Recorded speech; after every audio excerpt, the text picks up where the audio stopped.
Bismillahirrahmanirrahim. Assalamualaikum warahmatullahi wabarakatuh. Innal hamdalillah nahmaduhu wa nasta'inuhu wa nastaghfiruh wa na'udzu billahi min syururi anfusina wa min sayyiati a'malina. May yahdihillahu fala mudhillalah wa may yudlilhu fala hadiyalah.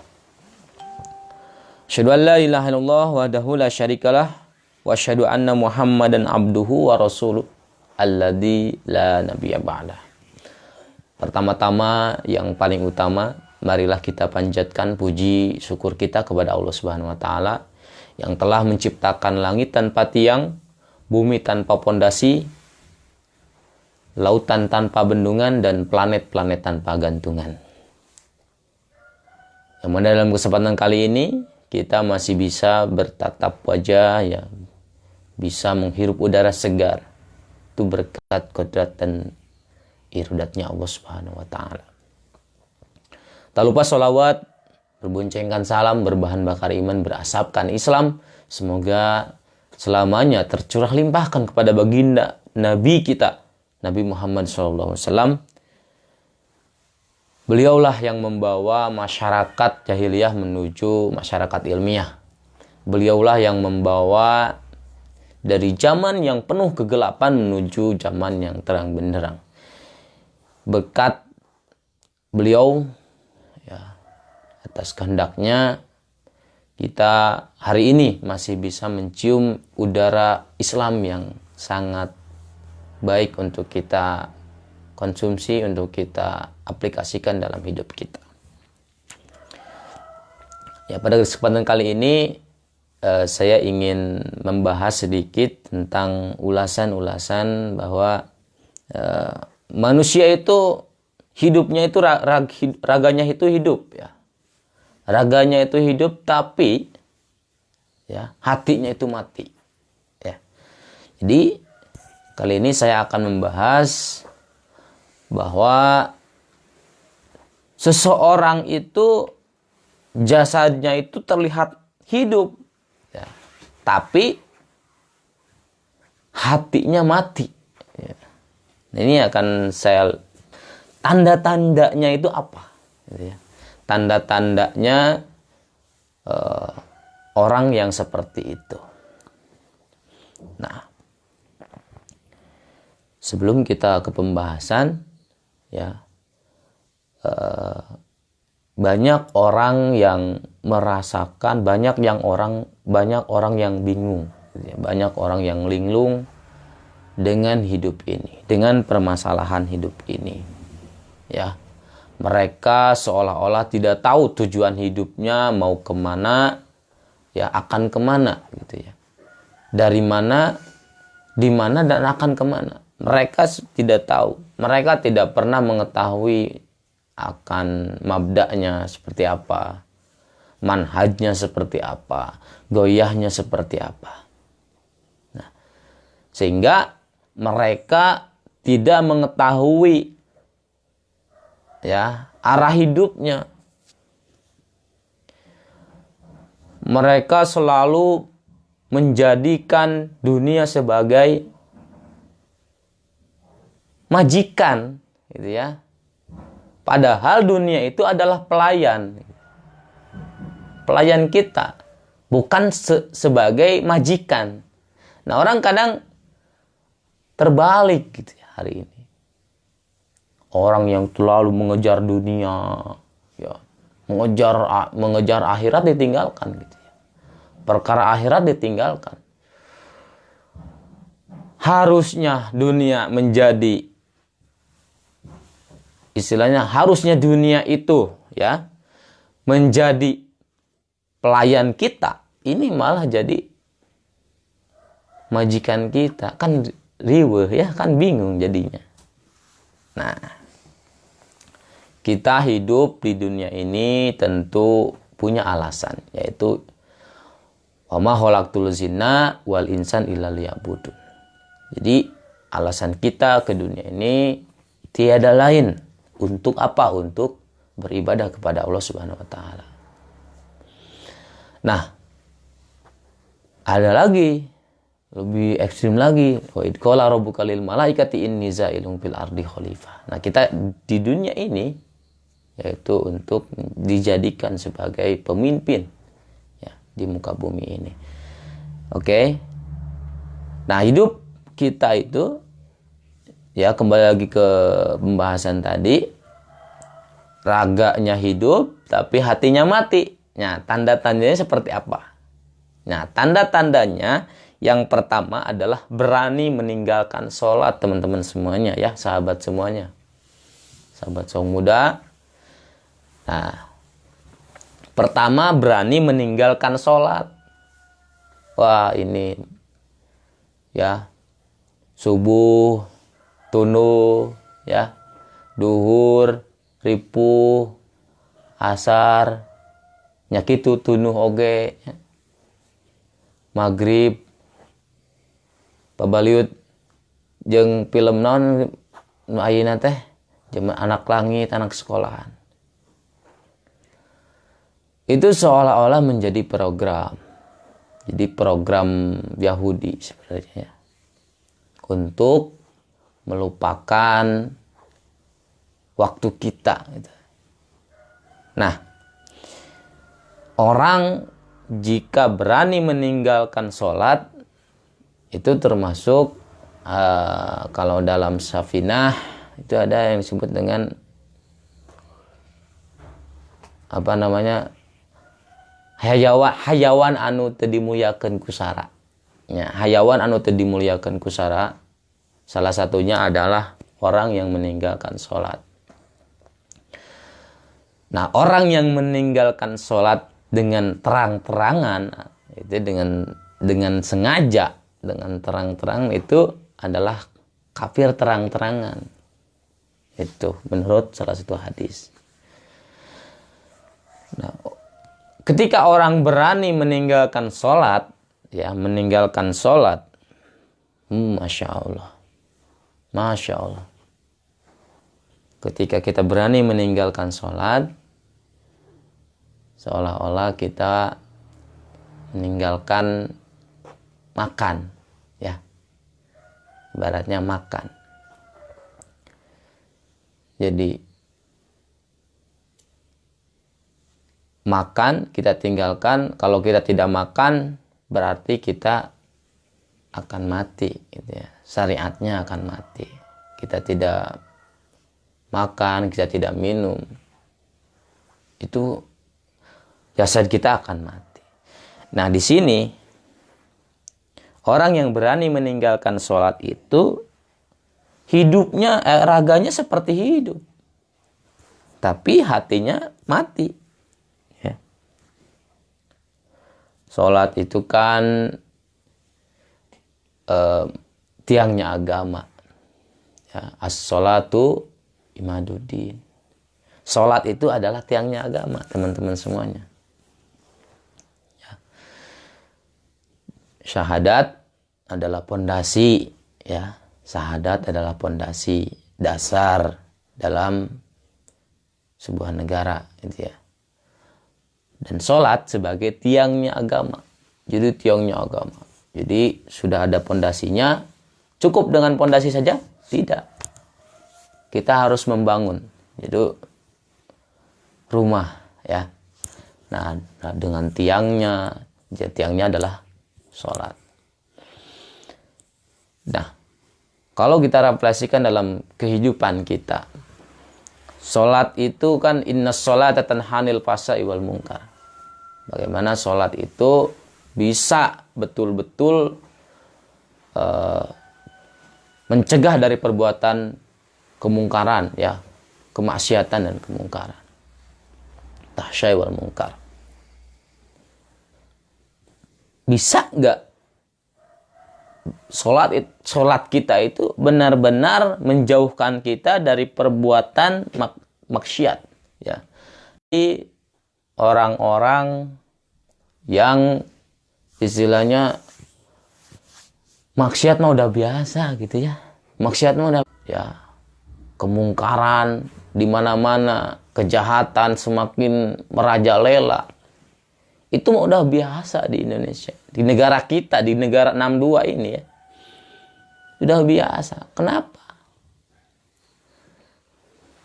Karena ya kita berada di fase yang memang sangat apa ya namanya zaman Mulkan Jabariyah, zaman diktator ya. Jadi kejahatan sangat merajalela ya di mana-mana, kemaksiatan, sholat, maksiat jalan. Itu ada yang disebut dengan istilah STMJ ya. STMJ, sholat terus, maksiat terus. Gitu. STMT, sholat terus, maksiat terus. Nah, sahabat kaum muslimin wal muslimat, kalau kita refleksikan dalam hidup kita, sholat itu harus 24 jam. Sholat itu harus 24 jam. Karena kita benar-benar harus menegakkan agama Allah, tiangnya agama. Gitu ya. Dengan cara apa? Dengan cara kita menegakkan program-program Allah. Ya, meninggalkan sholat sama meninggalkan program Allah, program Rasul. Ya. Meninggalkan sholat sama saja meninggalkan program Allah. Itu. Nah, kemudian bisa jasadnya hidup tapi hatinya mati. Yang kedua tandanya adalah tenang tanpa merasa dosa. Ya, padahal sedang melakukan dosa. Kita mencuri misalnya. Awalnya deg-degan gitu. Awalnya takut gitu. Awalnya itu pertama kali biasanya. Yang pertama sukses nih. Yang kedua kalinya sukses ya. Yang ketiga kalinya agak takut, tapi karena sudah biasa sukses lagi. Hingga akhirnya dia menjadi perampok besar. Ya. Karena dimulai dari hal kecil dulu gitu. Terus awalnya 10.000 ya. Kemudian 20.000, bertambah lagi jadi 100.000, bahkan menjadi ratusan ribu, ratusan miliar, ratusan juta. Ya. Awalnya kita akan merasa takut, tapi pada akhirnya kita, karena setelah terbiasa, jadi hal yang biasa. Kita tidak pernah akan merasakan bahwa itu perbuatan dosa, tidak. Karena itu menurutnya gitu adalah hal yang lumrah, hal yang sudah biasa, sehingga dia tidak pernah merasa dosa, padahal dia sedang melakukan dosa. Itu ya. Nah, contoh lain, kita sih ibu-ibu misalnya ngomongin orang gitu ya, ngomongin orang lain, ngegibah gitu ya. Yo, tadinya si Mang Emok eta nginyembang ka Bang Emok. Dibeja-beja eta. Di wartos wah temu jeung ieu pepeja jeung ieu. Temu jeung ieu dibejakeun deui, dibejakeun. Hingganya gujrud tah sakampung, gujrud sadesa, gujrud sakota. Bayangkan berapa kali lipat dosa, berapa kali lipat dosa yang akan dia terima. Gara-gara satu cerita, satu omongan, gibahan, ya menjadikan sebuah fitnah. Bahkan bisa menjadikan sebuah fitnah. Fitnah itu asyaddu minal qatli. Nah, bahwa fitnah itu lebih kejam daripada pembunuhan.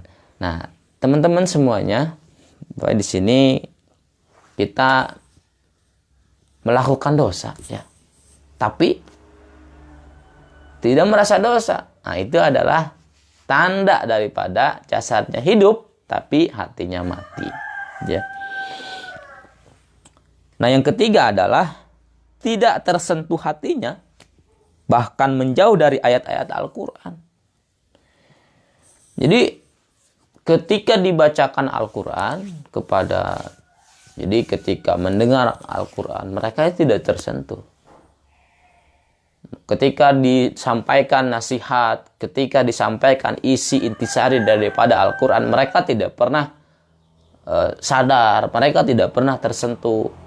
Itu adalah tanda-tanda orang yang hatinya mati, jasadnya hidup, tapi hatinya mati. Itu, ya. Harusnya ketika dia bacakan Al-Qaidatul alaihimul Quran, jadi jadathum imana. Jadi bertambah imannya harusnya. Bertambah keyakinannya, bertambah keimanannya. Luar biasa. Tapi ini mah ketika dibacakan Quran malah apa ya? Jadi ya biasa-biasa aja. Ya keun we lah gitu ya. Aya nu maca Quran lain tersentuh gitu ya. Karena nu macakeun Quran amreun aki-aki ya. Aki-aki sehingga kalah dilelewean. Ayo maca Quran. Ya, seperti itu. Di zaman sekarang itu seperti itu. Apalagi sekarang itu banyak misalnya kakek-kakek ya yang yang pakai speaker ya, pakai itu pengeras suara, ngaji aki-aki ya, nu ada aki-aki, nu komat aki-aki, nu imam aki-aki. Apakah bisa tersentuh gitu ya? Ya logikanya seperti itu. Apakah bisa tersentuh? Tapi harusnya ketika ada yang membacakan Al-Quran, kita itu harus ya bergetar hati kita gitu, menambah keimanan kita, bertambah keimanan kita, keyakinan kita kepada Allah Subhanahu wa taala. Nah, itu yang ketiga. Yang keempat adalah terus-menerus berbuat maksiat. Jadi kita terus-menerus berbuat maksiat. Ya, pulang maling karena judi, ya, harus menang duit. Dina judi karena zina, kan? Seperti ulama yang pernah dulu itu ulama apa namanya? Ini seperti malaikat, dua malaikat yang diutus oleh Allah, ya, ke muka bumi karena dua malaikat ini merasakan keresahan melihat ulah manusia yang begitu terus menerus berbuat maksiat, ya, sehingga dia usul kepada Allah, ya Allah, kenapa ini manusia melakukan maksiat yang begitu besar itu, terus menerus gitu, semakin merajalela. Kenapa ini ya Rasul? Ya Allah, kata dua malaikat itu. Ya. Nah, dua malaikat ini istilahnya laporan kepada Allah. Ya. Dia melihat manusia hidup di dunia itu seenak-enaknya, semena-mena gitu. Ya. Nah, kata Allah, kamu tidak mengetahui apa yang aku ketahui. Ya. Coba kamu saya utus ke dunia untuk menjadi manusia. Kata Allah, kamu jadi manusia dulu, coba kamu hidup di dunia. Ketika diturunkan ke dunia, ya, malaikatnya itu namanya Harut Marut, gitu ya. Malaikat Harut dan Marut. Itu dua malaikat yang sangat soleh gitu. Ya, sangat-sangat soleh, paling tersoleh, paling terbaik ya di mata Allah. Ketika dia di langit. Itu termasuk malaikat yang sangat soleh, terbaik pokoknya. Diutus oleh Allah ke dunia. Ketika di dunia mereka mulai merasakan, awalnya dua malaikat Harut Marut ini merasakan apa yang namanya? Benar-benar dia ingin melaksanakan tugas dari Allah. Tugas dari Allah harus kita kerjakan. Apa ada masalah seperti ini, harus seperti ini. Permasalahan solusinya seperti ini. Awalnya kuat, ya Harut Marut itu awalnya kuat. Membentengi setiap masalah, setiap perjinahan, setiap permasalahan. Bisa itu diatasi. Tapi lama-kelamaan imannya ketika turun, ternyata dia digoncang. Awalnya dia ditawari minuman air keras. Bukan minuman air keras, ditawari gadis gitu ya, bidadari. Sambil tidak memakai baju apa-apa dia datang ke Harut Marut. Tidak bisa katanya. Disuruh membunuh kan. Tidak bisa. Itu bukan perbuatan saya, kata malaikat. Itu bukan perbuatan kami. Ya, ditawari bidadari, telanjang, tidak pakai apa-apa, ditolak sama dua malaikat Harut Marut itu. Yang kemudian ditawari minuman air keras, ditolak juga karena itu perbuatan yang haram. Yang ketiga, pada akhirnya dia ditawari yang kedua itu membunuh anak. Yang ketiga ada minuman air keras. Ketika mereka tergoda dengan minuman air keras, akhirnya Harut Marut ini celaka. Dia minum air keras itu, sehingga dia hilang sadarnya. Dia membunuh anak itu, kemudian dia menggauli wanita itu. Nauzubillah summa nauzubillah. Pangkat malaikat saja, ya, yang diutus oleh Allah, pangkat malaikat terbaik bisa di mata Allah bisa hancur seketika oleh dunia. Ya, jadi jangan itu ya. Manusia punya nafsu yang sangat besar, tapi juga punya akal. Ya. Malaikat punya akal, tapi tidak punya nafsu.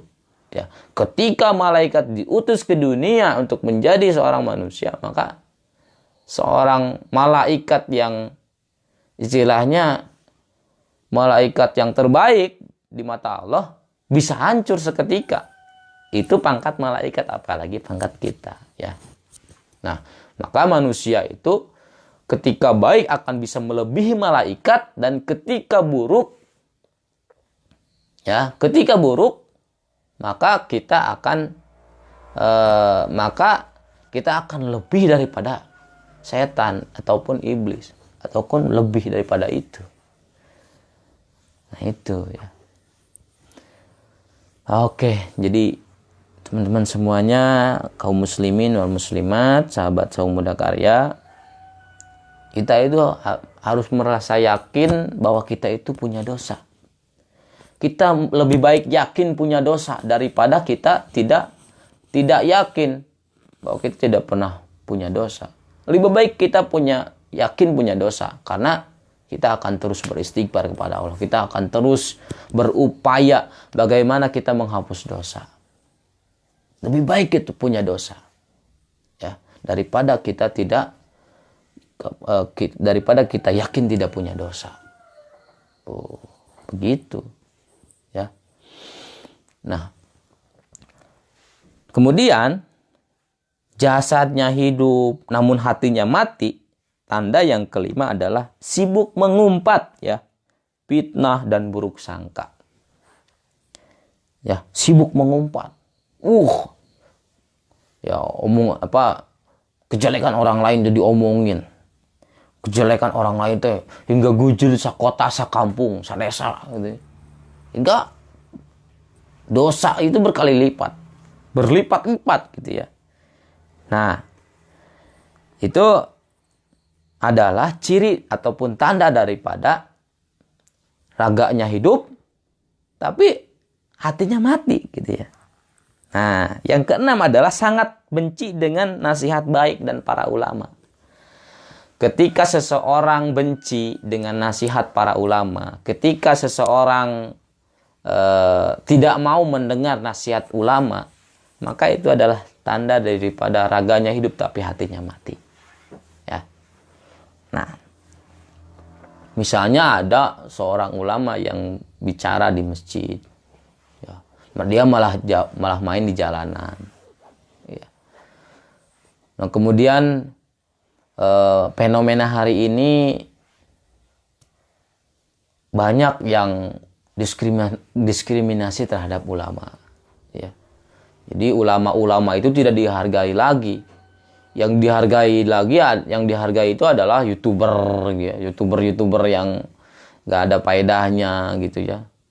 Kemudian yang dihargai itu bukan lagi ulama, malahan yang dihargai itu adalah artis-artis, ya, penjual dosa gitu ya. Wah, luar biasa. Yang dihargai itu seperti itu. Wow, ketika ketemu dengan artis yang ya penjual dosa, ya dengan dengan pakaian yang super seksi ya dan lain sebagainya, diminta dipoto, selfie, dan lain sebagainya. Yang dituruti itu sekarang bukan nasihat ulama, ya.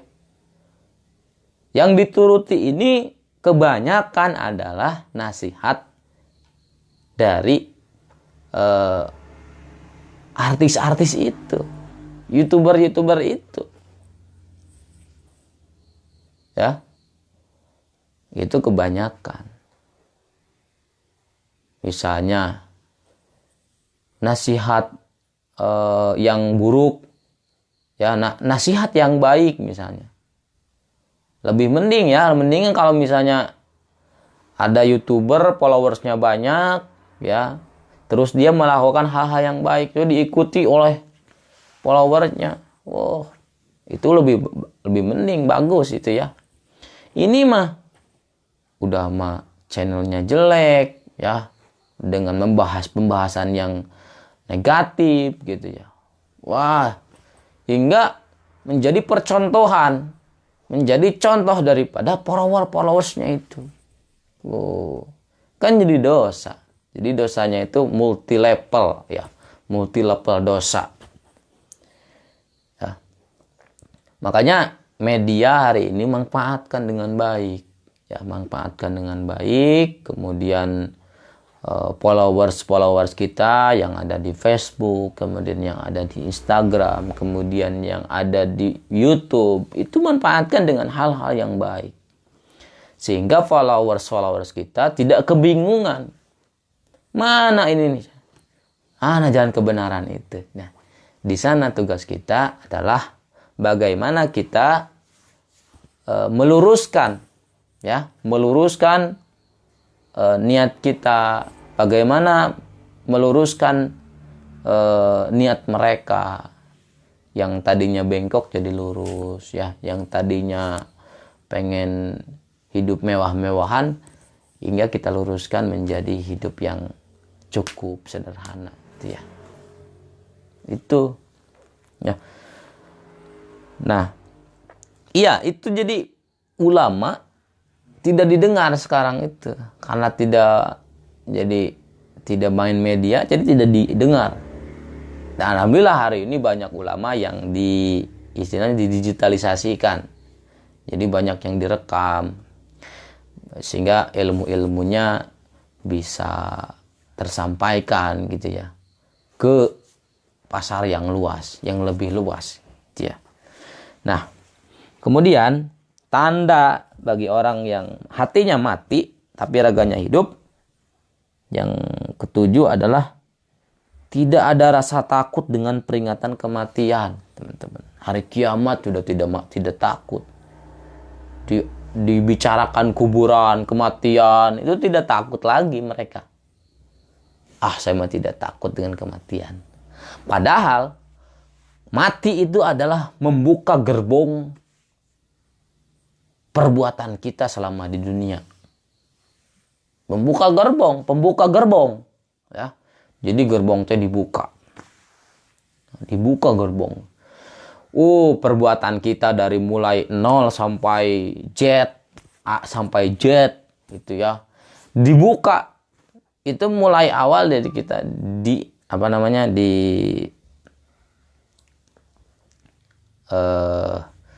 mulai dihukum, ya.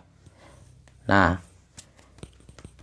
ketika seseorang mendengar peringatan mati, ketika seseorang dibacakan ayat iza waqa'atil waqi'ah laisa liwaqa'atiha kazibah, itu mereka sudah tidak lagi takut, bahkan biasa-biasa aja, hewetan, ya, dan lain sebagainya.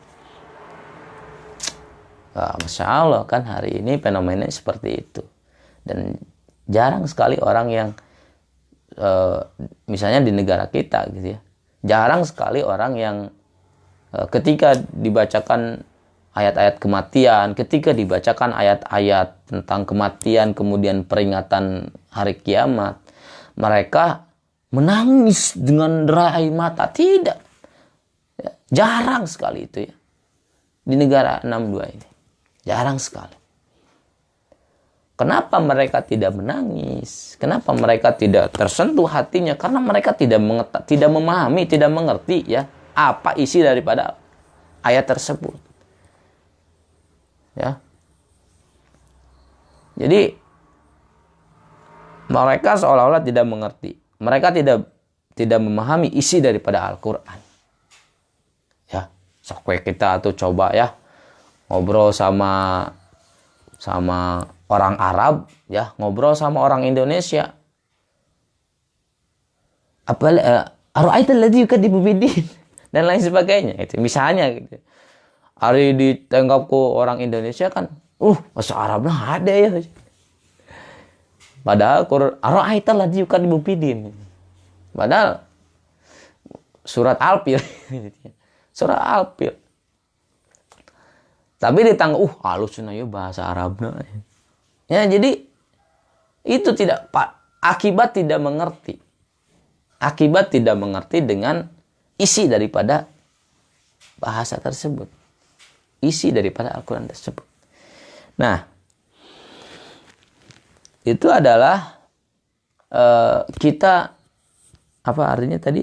Tidak pernah ada rasa takut ketika diberi peringatan kematian. Ya. Ketika kita diberitahukan peringatan akhirat, peringatan hari kiamat, dan lain sebagainya. Nah, yang terakhir adalah gila pada dunia tanpa memperdulikan dosa. Ya, dunia yang tadi saya bahas tadi pertama kali, ya. Dunia itu ibarat bangkai, ya. Dunia mah ibarat bangkai. Nah, yang biasa mencari bangkai itu siapa? Yang biasa mencari bangkai itu adalah anjing, ya. Nah, teman-teman semuanya harus kita pahami dulu. Ketika kita terlalu mengejar dunia, maka dunia itu seperti bayangan. Ya, dikejar terus, dikejar itu tidak akan pernah dapat karena bayangan saja, gitu.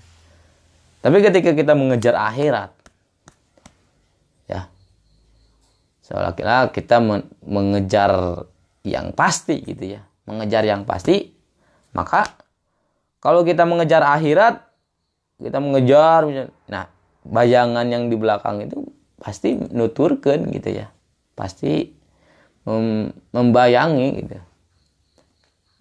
Karena tadi kan dunia itu adalah ibarat pelayan kita, gitu ya, bukan majikan kita. Nah, terkadang banyak sekali yang di kita gitu ya, banyak yang menjadikan dunia sebagai majikan, bukan pelayan. Terbalik gitu ya. Ya kalau kita lihat kalau bermegah-megahan itu ya, Masya Allah. Jadi gila harta, gila dunia, gila tahta, gila wanita. Itu seolah-olah menjadi raganya itu hidup, tapi hatinya mati. Ya. Mereka tidak mau bersedekah lagi. Mereka tidak mau memanfaatkan dunia itu untuk jembatan menuju akhirat, ya, menuju dunia yang kekal gitu ya. Nah, ini yang terakhir ya. Jadi lihat tadi itu lagi, senang melihat orang susah dan susah melihat orang senang. Itu kita itu suka, misalnya dalam hati kita suka senang melihat orang lain susah, menderita, itu senang sekali. Susurian gitu ya, balak kecelakaan ya, nanti menggibah orang yang kita, ya istilahnya yang kita benci gitu ya. Wah, pokoknya kita merasakan kesenangan yang luar biasa. Senang gitu melihat orang susah teh. Senang melihat orang menderita teh. Padahal itu adalah ciri daripada raganya hidup tapi hatinya mati. Nah, teman-teman semuanya yang dirahmati oleh Allah Subhanahu wa taala, apapun yang saya sampaikan mungkin tidak ada manfaatnya ya, teman-teman semuanya. Apa yang saya sampaikan itu tidak ada manfaatnya sama sekali. Nah, kecuali kita mengamalkan hari ini, teman-teman semuanya, kaum muslimin yang dirahmati Allah, sahabat, saum muda karya, ya, itu saja mungkin yang bisa Kang Aspun sampaikan hari ini. Dan mudah-mudahan ini menjadi pahala, ini menjadi bermanfaat bagi kita semuanya. Jangan lupa share kalau kalian suka dengan video ini. Jangan lupa kalian like ya, jangan lupa kalian bagikan ini ya, jangan lupa terus sehingga ini menjadi amal yang terus dibagikan kepada masyarakat luas. Oke, bagi teman-teman semuanya yang tidak menyimak, nanti akan saya bagikan juga di grup-grup ya, insya Allah. Terima kasih. Wabillahi taufiq wal hidayah. Wassalamualaikum warahmatullahi wabarakatuh.